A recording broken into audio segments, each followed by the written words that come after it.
start looking at the choice to remain unvaccinated the same as we look at driving while intoxicated. That you have the option to not get vaccinated if you want, but then you can't go out in public.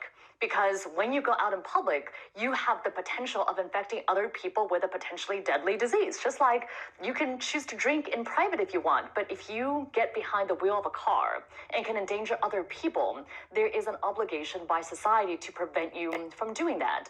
So I think what President Biden did today is exactly right to say that the vaccinated should not have to pay the price for the so-called choices of the unvaccinated anymore. Although to your point, Chris, I definitely wished that he had also announced some type of proof of vaccination, because at this point we have this flimsy piece of paper that's so easy to counterfeit.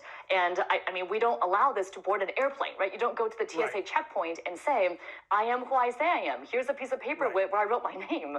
We have ID for this reason. And some states are doing it, right? New York is doing it, but you're right. We need a national system for these kinds of policies to take hold. I have one more. I absolutely think we should have that requirement. I think it was a major oversight on the part of the Biden administration to not issue this yesterday.